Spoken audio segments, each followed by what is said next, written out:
So, welcome everyone to the Cardano Community Podcast. This evening, let's see if there's anyone joining already. Yes, just wait a few moments so that we can join. Okay, so everyone tuning in, thank you for joining. This evening, I just have a few points and some admirations, of course, and some legitimate concerns that I personally have.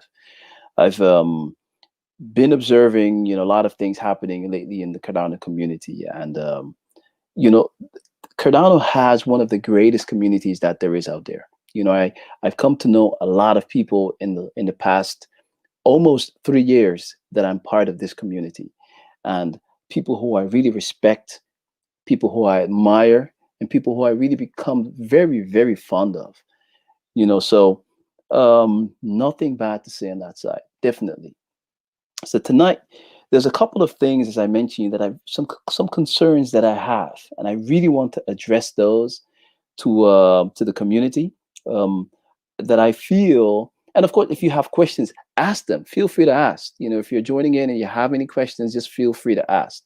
So I want to go through the let's say creation of social classes within the Cardano community. Something that I've observed the past weeks happening, and I find that very concerning. So, second thing that I want to address as well is the SPO ads. Apparently, uh, stake pool operators who have ads within their videos, content creators, they're being, let's say, I wouldn't say banned, but their videos are being removed from Twitter, uh, from Reddit, sorry, from the Cardano Foundation official pages or official social media platforms, which is good, but I'll get back to that. Thirdly, I want to touch on the IOG multi pools. I think that's interesting because I think you really want to hear what I have to say about those pools. You know, uh, and thirdly, I want to touch on the Cardano decentralization. So let's kick off this, with the creating of social classes. The thing that really concerns me about the creation of social classes within Cardano, we have to understand, right? This whole movement was started with a very clean, and pure ideology. Cardano has very high standards. I mean, extremely high standards when it comes to not only code, but Cardano has extremely high standards when it comes to, its what it's trying to achieve, what it's trying to bring to the world, and banked, the unbanked, as an example. But what we see happening within the community is that we have people who are, let's say, calling themselves, we are prominent community members, right? I think we should not want to create social classes within Cardano.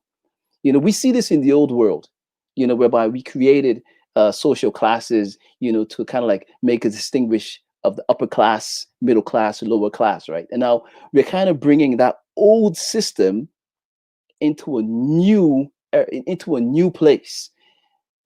Let's not do that. That is wrong. Cardano was not built with the ideals to create social classes. So people who you say proclaiming themselves to be prominent within the community or whoever, I think that's something we have to be very clear of. There is, if you disagree with me or not, really, it doesn't matter. But make let's create a better Cardano, a place where people wants to come, where everyone's welcome, when it is no distinguish between if you're small, if you just arrived, or if you've been here for, let's say, 3 years, 4 years, 5 years, or whatever. Cardano is for everyone. So that's the first part that I really wanted to touch. The second is not less important, but on the Cardano Foundation's official social media platforms, such as Reddit, such as the Cardano Forum, there, and also on Telegram, stake pool operators are not allowed to make ads. When they're, especially when it comes to YouTubers, content creators, and also stake pool operators. You are prohibited from doing ads. You're prohibited from asking people to support you. Again, this is, don't see this as uh, advertisement. Definitely not. Uh, but I do believe that even though I was affected by the same thing, because a month ago I created a video when I also asked for support, and on the Cardano on the Cardano forum, there were people who asked for my head. They said, "Yeah, he should be stripped of his rank. It's ridiculous to have an ambassador, making ads in a video." Okay, so I said, you know what? I'm going to take my video down from Reddit. You know the moderator. Sorry, my wife just asked me to be a bit uh, okay, lower my voice. Okay, so the moderators didn't remove my video. There were actually people from the community who really came down pretty hard on me. Telling me that this is really bad and ridiculous. And they went to the forum, and I had a lot of people coming at me and telling me, you got to take this down. So I apologized, said, you know what? If that's the rule from the Cardano Foundation, because remember, it's their platform, they decide, they make the rules. They cannot tell me what to put on YouTube. They cannot tell me what to say on Twitter. Sorry. That last one on Twitter, actually, they did contact me to remove one of my tweets. And I did out of respect, because the thing is, I do believe in mutual respect. I cannot expect, to that I do not believe that the Cardano Foundation should expect for me to respect them, but not the other way around. Anyhow, back to the subject. Uh, SPO's ads. If the Cardano Foundation has this rule, that stake pool operators are not allowed to put ads on their platforms, okay, that's their platforms. As I mentioned, they get to dictate the rules from their platforms. But when it comes to your own personal platforms, they cannot. So I do notice that there's a lot of stuff. I mean, Alexandra, just recently stopped, from podcasting, and it's really hurtful to see people leave because of a lot of tension going on, especially around the content creators. It's very hurtful.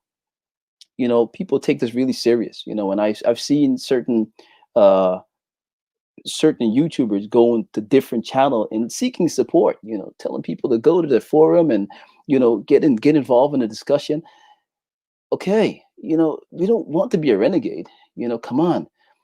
The Cardano Foundation, if they have that rule, just respect it. Currently, what people are doing is just creating division, creating confusion. It's not for the betterment of the community, having people challenge this, challenge that, making something small into something big. It's unnecessary, I believe, and I think it's also very childish. Remember, if someone tells you, right, okay, listen, you're on my platform, you're on my channels, there are rules there in place. If they have been there for a year or 1 month, doesn't matter. If there are rules in place, then you have to respect them. Respect goes from both sides. And as I mentioned, I personally was also, oh, hi, Jeffrey. Uh, what do you think is driving this jealousy? I don't believe it's jealousy. I really don't believe it's jealousy, because um, the Cardano Foundation has rules. You know, they have rules in place, and what I was made to understand is that when you have certain let's say ambassadors that are much more visible, because they have their kind of titles in their forums. You don't want them having a much more advantage over others.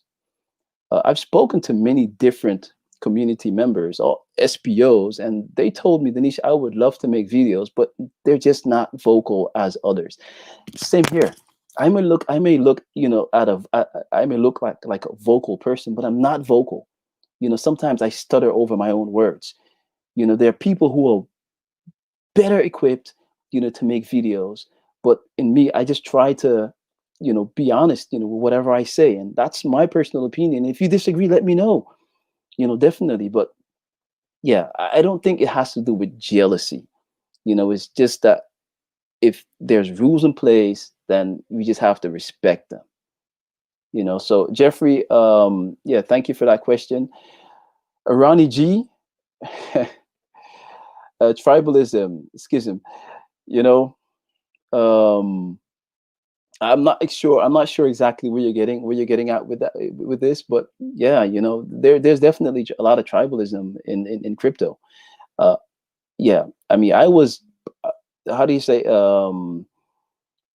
I was guilty I was guilty of that as well, in the past. But I've really come to understand, that there's a lot of great communities out there. If you really start looking into those communities and interacting with them, you notice that these guys are really upright, honest, and very passionate about their own communities. So, but yes, indeed, tribalism is not really uh, beneficial to the whole ecosystem, blockchain ecosystem in general. So yes, we have to look beyond, borders. Yes, thank you, Jeffrey. It's not something that I do very easily, speak my mind, and the reason why is because a few times when I did engage in some discussions with others, I noticed, that it was affecting my own business. So that's the reason why I think a long time before I actually say something, and those times when I actually said something without really thinking, it had really great consequences. So I'm very much reluctant when speaking my mind on these kind of things.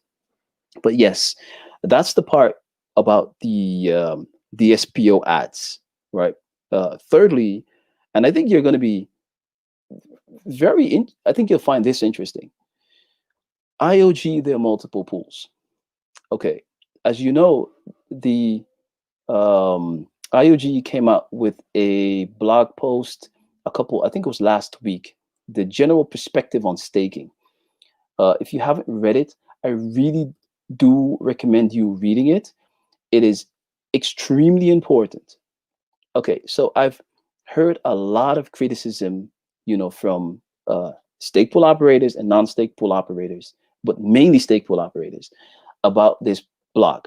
They said, okay, so why did IOG not bring this out much earlier? Because look, they are actually the one who created this mess. They came with 20 pools. No one had having 20 pools, and then all of a sudden IOG comes out with 20 pools. So a lot of guys got really fed up, got really angry about that fact. Okay, so what happened is, it seems to be a trend. Like, if you're not creating multiple pools, then you're not in on the game, right? Um, I personally find, and here it goes, I respect IOG because um, in the blog post they had a part where it mentioned about the let's see, keep the leverage of individual stakeholders low. Now, the thing is, and in order to understand that segment, that part of the article, we have to understand first, you know, how how the system was designed ideally. You have stake flowing into the system, and here you have all of these stake pool operators.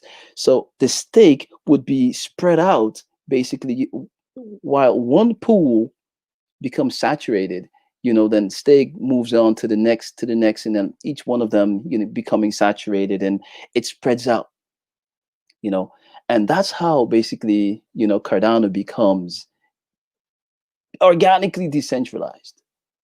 But what happens now when you have stake coming in the system? You have, okay, my wife is asking me to be a bit more quiet. So if you can't hear me, please let me know. But what if you have, this is the stakes coming in the system. All of these are stake pool operators, right? What if you have multiple stake pool operators operating multiple pools, right? The idea was that, stake would flow, fill up maybe one pool, and then go to the next, or simultaneously, but at least stake pools will be filled, and then it would be spread out to the next individual stake pools. But if you're having stake pool operators operating multiple pools, then that stake will not be, let's say, spreading out. It would just be concentrating under one individual person or one individual stake pool. That's not really, let's say, helping the true decentralization.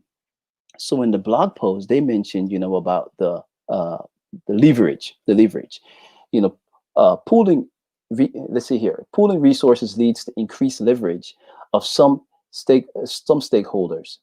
Pool operators exert an influence in the system proportionally to the resources controlled by their pool, not to their own resources.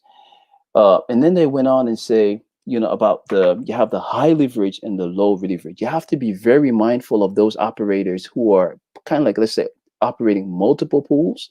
The higher the leverage of the system, the worse its security. Meaning, if you have stake pool operators operating multiple pools, is not beneficial to Cardano's security. Again, these are not my words, but these are actually from the chief scientist. So again, I'm not telling people to move their stake from whoever they are staking from. Better yet, if you want to support anyone, you do that.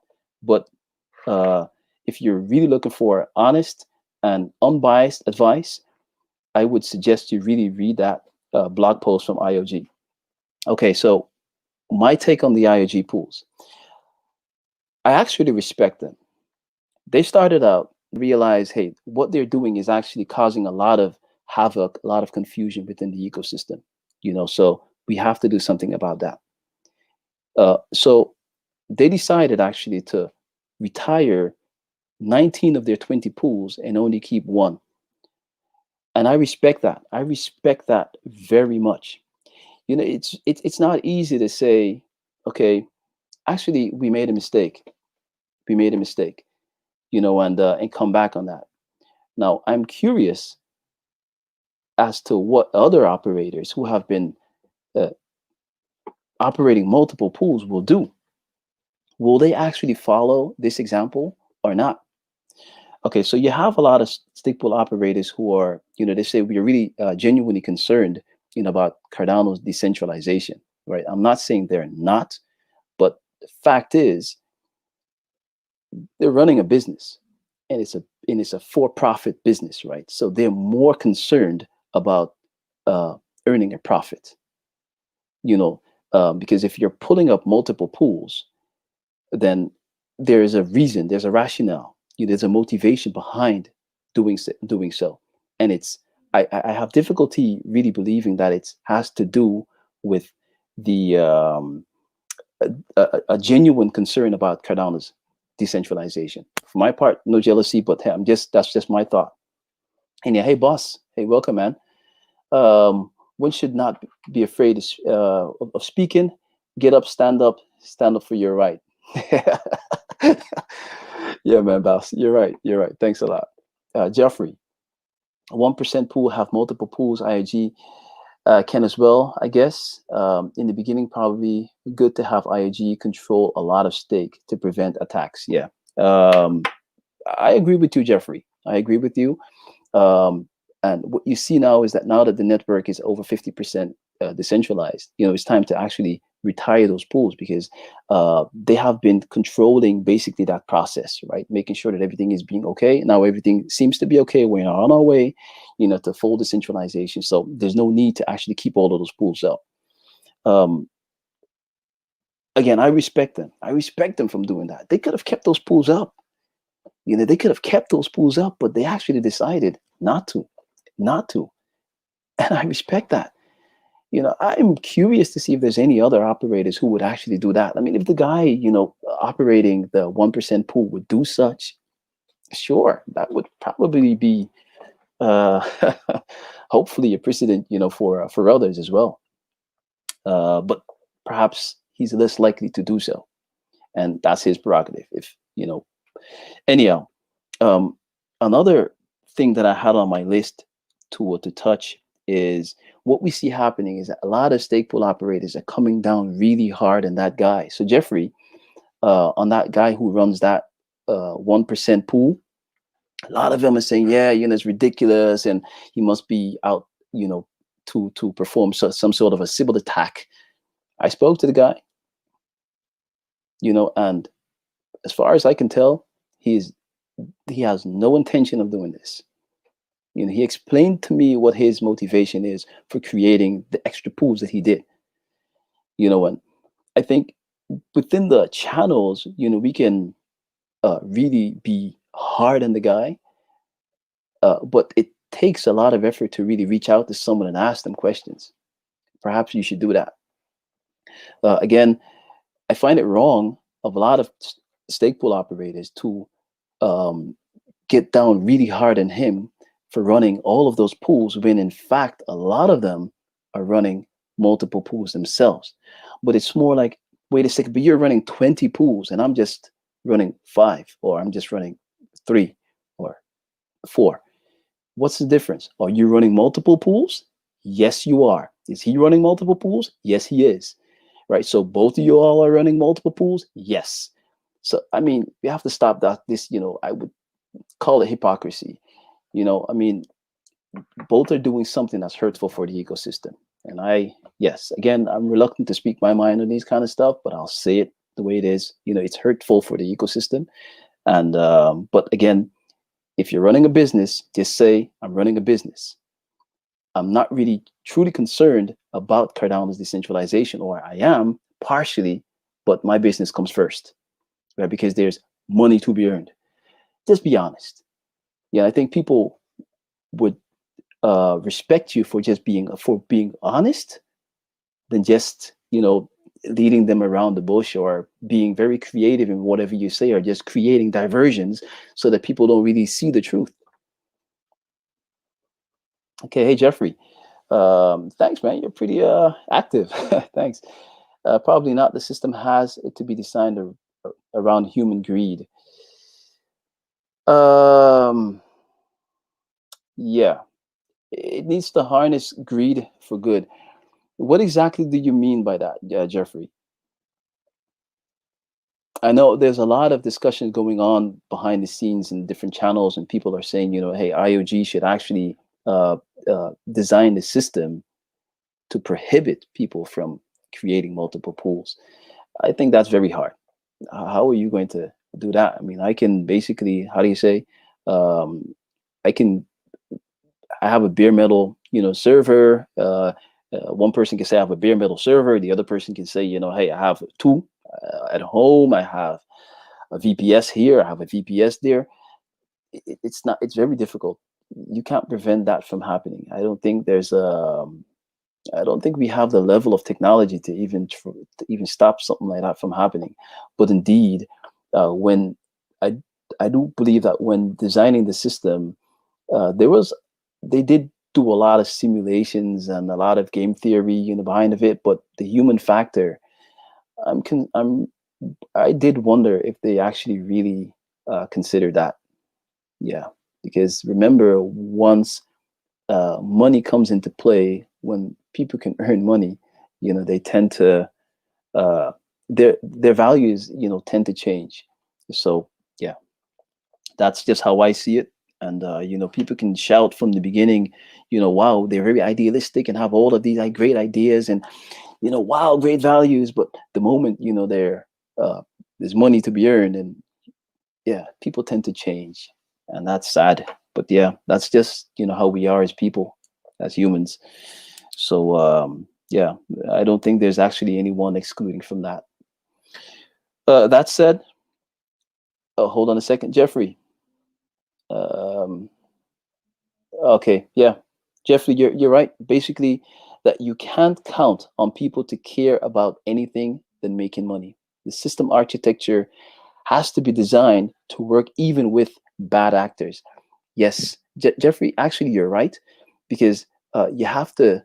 The system, the system relies on an honest majority, right? So let's say you had Cardano was currently only only consists of stake pool operators running farms, meaning every one of them had multiple pools, etc. Said that would not really be beneficial for the ecosystem. So I do believe that Cardano, in its current form, with all of the with the trend going on, with multiple pool operators is spinning up multiple pools, I think that the system really has to rely on those operators who are not doing it. Those pool operators who are really helping to truly decentralize the system, and keep the leverage low. Yeah, I think we're saying the same thing there. Thank you, man. Thank you, man. Um, that said, I said I don't want to do any kind of advertisement, because I do want to respect, the wishes of the Cardano Foundation. I'm not going to go against them. Yeah, I don't want to be a renegade. Uh, I'm not going to seek support from people, telling them, hey, join whatever discussion that there is.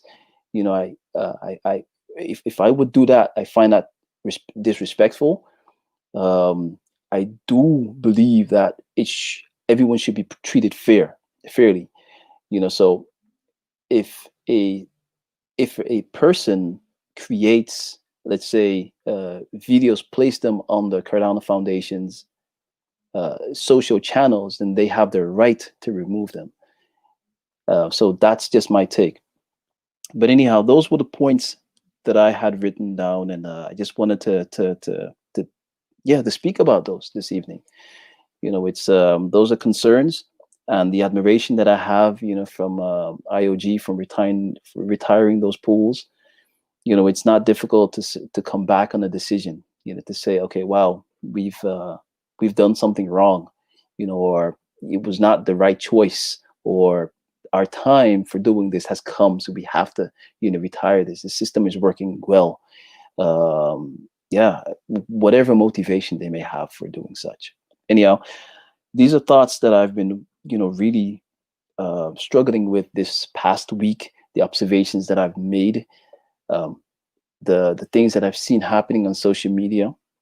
So just to summarize, I think we should not. Thank you very much, Jeffrey. I really do appreciate your your support here. Thank you very much. I truly appreciate that. So let's not create social classes. Let's not bring the old world into the new. In the old world, we created social classes, just to make a distinction between people, and whatever it may be, because this guy had a really good job and studied, and, maybe is a financial analyst or whatever, that means that he has a better position or is worth more than the other guy there. That's not what Cardano was made for. So whenever you see people saying, hey, speaking of your prominent community members, I'm like, hey, what the prominent community members? Since when did Cardano become a place of social class, distinction and stuff? Come on, we let's get real. This is not what the system was created for. This is not what this whole movement was created for. So whenever you see those kind of stuff, I just hope people dare to speak out, against it, because it's I care dearly for Cardano. I really care dearly for it. And I find it very hurtful, for people to um, place themselves above others. That's not what Cardano is about. So, yeah. And of course, I spoke about the SPO ads. That was extensive thought. Jeffrey, I think some people will always have more money than others, but but we all human beings with equal value. Yeah, I think that's a last statement to close out with. Yes, indeed. It's the amount of money that you have doesn't make you worth more than someone else. So yeah, I agree with you, definitely. Thank you again very much, everyone, for joining. Yeah, these are just some wild thoughts, that I had struggling with these past few weeks, and I tried to put them down on paper. I was actually planning on doing a drawing of the stake flowing into the system and kind of spreading out and stuff, and what happens if you have one of these stake pools who have multiple pools, how that kind of prohibits the whole organic process. But anyhow, I'm hoping to do another video on um, yeah, about how to really choose a stake pool. And again, this is not advertisement, but it's just general talk, uh, general discussion. So anyhow, thank you very much. I really enjoyed it. I mean, I'm not used to doing lives like this, so it's really it's difficult. I'm even sweating, a bit nervous, but yeah, I like it. And I'll try to see if I can do this now and again, if it works. And yeah, thanks everyone for your support. And yeah, next time, take care.